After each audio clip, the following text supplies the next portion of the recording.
right, artists, you can choose between 1 and 2 colors to add a wash over our Zentangle Spider Web. So we're going to be painting the whole paper.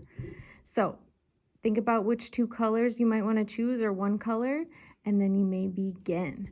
I think I'm going to stick with blue and green. So I'm just going to start with green, and I'm dipping my paintbrush into the liquid watercolor. I'm stirring it up, getting all that green that's settled at the bottom to be stirred up. And then I'm still wiping off the extra because I don't want to waste it, right? We don't want to be dripping it everywhere. And then I'm just painting it on my paper. I'm going back and forth.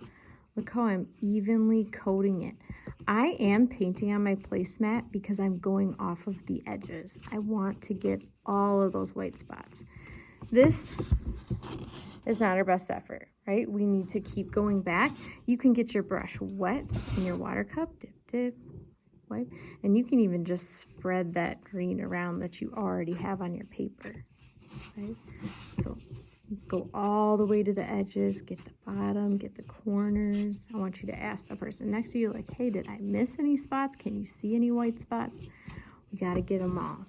Okay, now my paintbrush is totally out of green. I need to reload. So I'm taking my paintbrush and I'm making sure I'm dipping it right back in the green.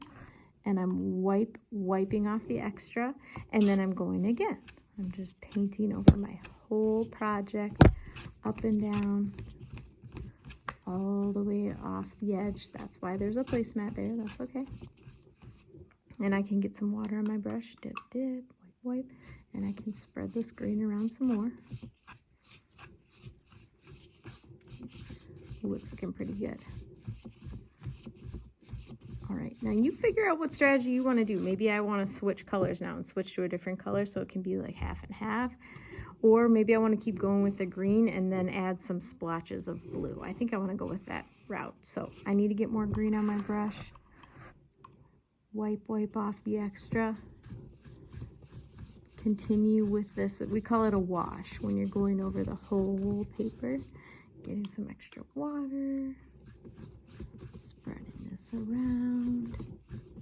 Getting all those white spots.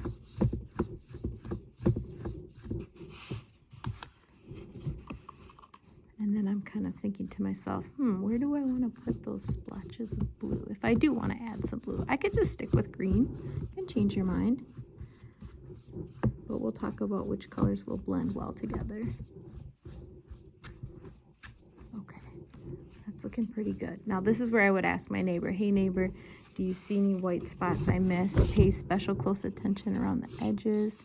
I tried to keep my brush strokes going the same way, up and down, just in case they do show up. I do want to have that uniform look. Okay, now I think I do want to experiment with a little bit of blue, so I'm just going to get my brush wet. I need to wash it off, right? Wipe off the extra. I'm getting some blue on my brush. Wiping that off, and I think I'm just going to add some spots of blue, maybe in some of these areas where I don't have a pattern. And then I'm going to get my brush wet again, and I'm just going to kind of swirl it around, see what happens. Cool. Just kind of mixing it around there.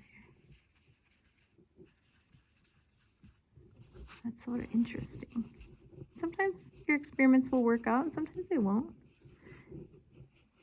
Maybe that's not enough, and maybe I want to try it again. Maybe I want to try a couple more blue spots. I'm washing off my brush, wipe, getting a little bit more, reloading, and then, yeah, just adding it to a couple of spaces. Add a little bit more water, mix it around, see what happens. Wow, cool. Almost looks kind of tie-dye.